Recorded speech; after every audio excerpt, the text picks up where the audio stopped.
At nagbabalik na mahal, nagbabalik na ang radio DJ na minsan nang pumasok sa situationship.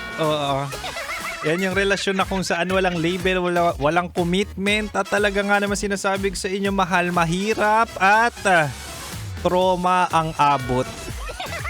Kaya naman tonight, di ba nga sabi ko sa inyo, binibigyan ko kayo ng mga key points para hindi na kayo pumasok sa ganitong sitwasyon, ganitong setup na kung saan dehado at talaga nga namang madalas mauuwi ka sa zero o kaya trauma.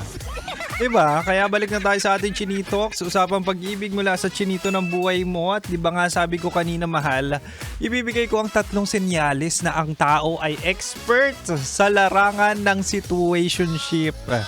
Ito yung sinasabi natin na talaga nga namang sanay na sanay, no? Sanay na sanay manloko, sanay na sanay tumikim. Kaya ikaw, utang na loob, huwag kang marupok. At mag-take note ka sa mga sinasabi ko ngayon. Diba? O, recap na tayo mahala. Sabi ko kanina una, expert yan sa situationship kapag magaling mag-reply o mag-chat. Ito yung sinasabi natin ang bilis kausap, malambing, ang galing mag-pick up line. Diba? Pero kapag usapang future, ay naku sinasabi ko sa'yo, busy na yan bigla. Biglang maglalaho. Diba pansin nyo kapag gabi, jowang-jowa ka. So, tinitake advantage nila yan. Marami silang time. Maraming time para lumande at ma-fall ka. At ang pangalawa naman mahal, sabi ko rin kanina, expert yan sa situationship kapag mahal, lagi kang binabahala na. Diba? Yung comfortable sa bahala na setup. Yung walang clear plans, walang exclusivity. Pero tuloy-tuloy lang. Tuloy-tuloy lang ang lambingan at pagtikim sa'yo. Diba?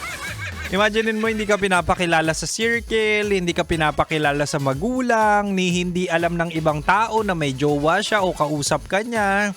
So definitely marami kayo. 'Di ba? Marami kayong nilalandi niyan. Kaya ikaw wag ka masyadong feeling mo special ka. Hindi ka special, hindi ka buko pie. Marami kayong pinapaikot-ikot niyan. At pangatlo't panghuli mahal, expert yan sa situationship kapag masiyahin. Ano ibig sabihin nun? Kapag masiyahin, ayan na yung point na kung saan ang lalim na nararamdaman mo. Na-attach ka na, nag-invest ka na, yung feelings mo ay talaga nga namang nasa kanya na. Tapos kapag tinanong mo kung may pag-asa ba maging tayo, ang sasagot, masaya tayo, okay na yun. Masiyahin. Oo, sinasabi ko sa inyo mahal, ang pagiging masaya sa relasyon o situationship o landian ay hindi label, utang na loob, di ba? Ang daming tao ngayon kapag tinanong, kayo na ba? Bakit ang sweet nyo? Kayo na ba? Nagdi-date kayo. Pero ang lagi mong sagot, kami ay masaya, okay na yun. Hoy! Hindi label lang magiging masaya. Ito mga to, loko-loko. Ang dami-daming pwedeng maging jowa, nagsisettle pa sa bare minimum o di kaya sa situationship na kung saan masaya lang sila. Di ba? Tapos ang mahalaga or ang isa pang worst dyan mahal. Imagine niyo wala kayong label pero ayaw kang pakawalan. Wala kayong label pero ayaw niyang lumandi ka sa iba.